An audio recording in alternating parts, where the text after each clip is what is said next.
Good morning, SeungJun. We're excited to follow you through a day in your life. Hello there. I'm excited to have you come along. I'm working on my community service initiative today. That's great. Let's see how you collaborate with the community today. Sure, I always try to practice asset-based community development, or ABCD for short, when I work with the community. Come along to find out more. Hey, SeungJun. So, what's ABCD? ABCD is a strength-based approach that focuses on the capacities of individuals and resources within a community to inspire positive change.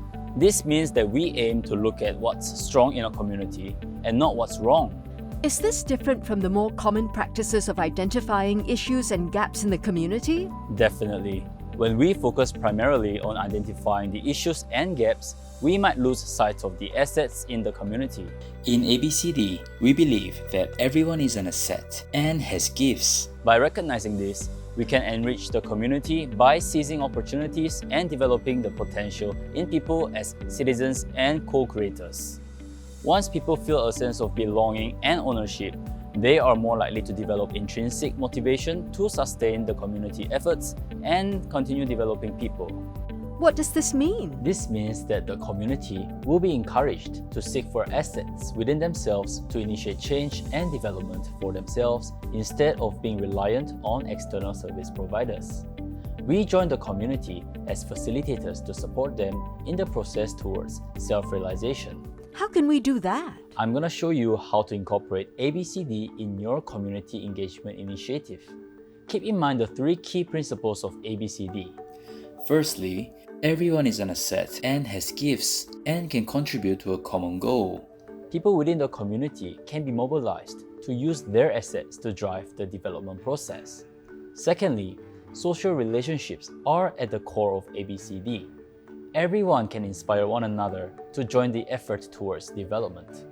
Finally, ABCD focuses on the capacity building and empowerment of individuals. Here are 6 points when practicing ABCD. Appreciative inquiry, connections before contacts, asset mapping, visualization and planning, mobilizing assets, and finally, building leaders and capacities. Just the other day, I saw a group of 4 teens at my void deck guiding one another to complete their homework. I went up to them to see what they were up to and offered to help, but they said, "No need. Our friend is teaching us and he has been doing that for a few weeks." I proceed to ask a few more questions. What do you enjoy about your friend's teaching? How do you all support one another apart from studying? What else do you wish to have to make the environment more conducive for learning? The youth said that their friend was able to focus on questions that they have more difficulties with and are able to patiently and comprehensively explain the answers to each other. They also encouraged one another to redo the difficult questions again and again and celebrate together with games once they finished each chapter. I thought to myself, amazing. I then recalled my neighbor mentioning to me that her son was struggling with math. How great would it be if more students could support one another? Perhaps I could introduce my neighbor's son to this group of teens. That's how it all started. Wait. So, what just happened? I discovered the gifts and skills of youth in the neighborhood and recognized that this was an opportunity to be shared with others in the community. I then appreciated what was working well for their learning and discovered ways to further enhance their experience. I did it through appreciative inquiry. It is an approach to focus on what's working and what gives us life. Notice that my questions were a little different. I did. What are some questions we can ask? You can follow the 4Ds model that was pioneered by David Cooperrider and his mentor, Suresh Srivastava. To discover, you can ask, what has been working well for you? And what do you value and appreciate about your community? These questions will help you identify what gives life to the community.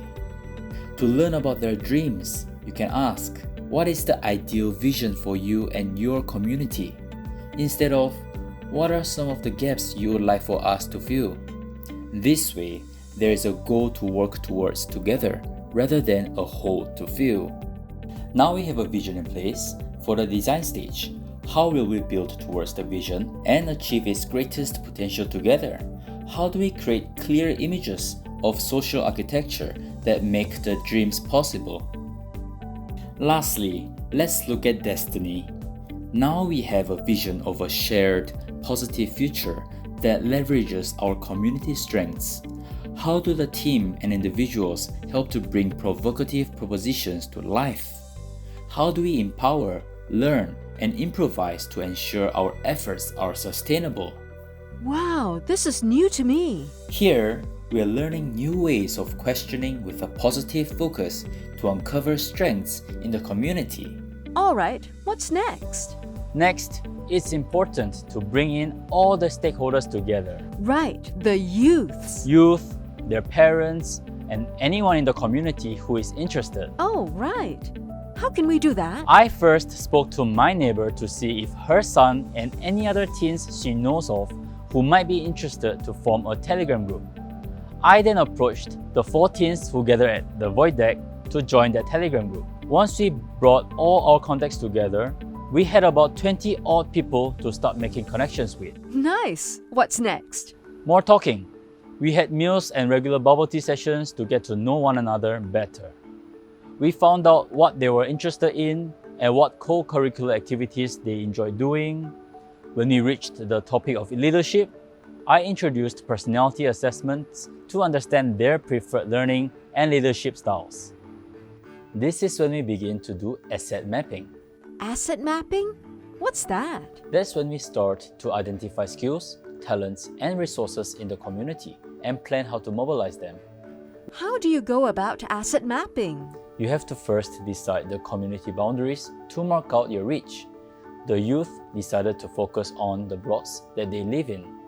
Next, identify your stakeholders. We have the individuals and the families. Community partners and spaces and institutions. In our case, we focused on the individuals, friends, and families through our connections and identified organizations whose spaces we could use. The third step is to determine the type of assets to include. This includes money, spaces, skill sets, and more depending on your purpose and aspirations. After this, you can start listing the different assets and mapping them out. As we chart the assets based on location, it became clear what everyone's strengths are and what was available to us. Eventually, with some of the youth being stronger in certain subjects and others passionate about sports and music, the youth came up with a 4-week curriculum all by themselves.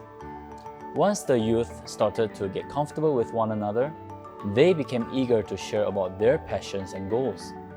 Everyone was supportive of one another and listened intently to what their new friends had to say.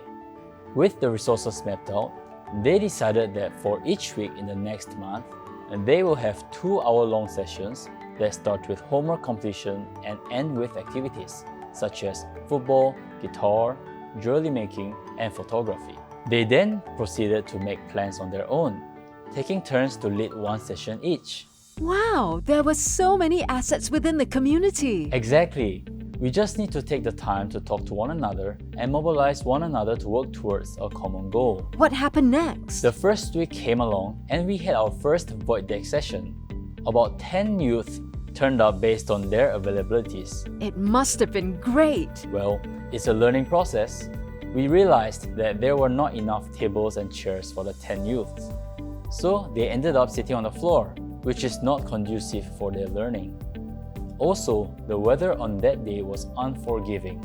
The youths were perspiring so much that no amount of bubble tea could make them feel better. In the end, the learning session was cut short and they ended up playing football instead. Oh no, that's not good. No, it's not. We did notice some good that came out of the session. Firstly, the youth realized that they require a more conducive environment for their learning. Hence, they sourced for and rented the multi-purpose room at the nearby community center for their sessions. Because it required some funds, they appointed a treasurer to collect $2 from everyone to book the venue. Next, while football could be played with just one ball, guitar and jewelry making might require more material.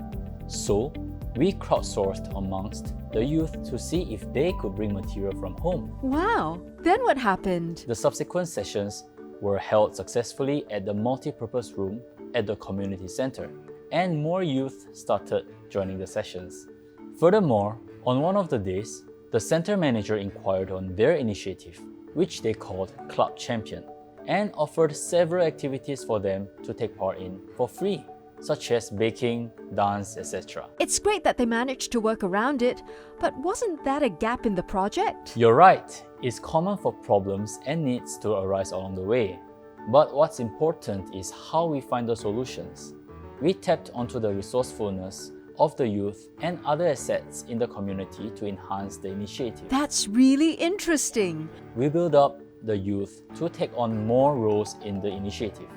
We sourced for leadership courses by different social agencies and equipped them with project management skills, such as bookkeeping and mentorship by experienced persons in the group. That's amazing because these are transferable skills. That's right. Learning never stops.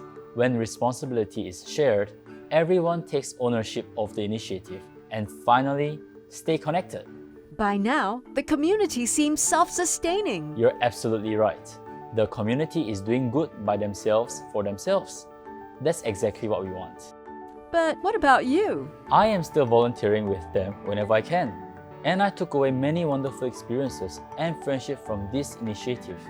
That's why I'm meeting the youth for more bubble tea today. We are having a session later. I hope you have learned something today and give ABCD a try in your project. Bye now.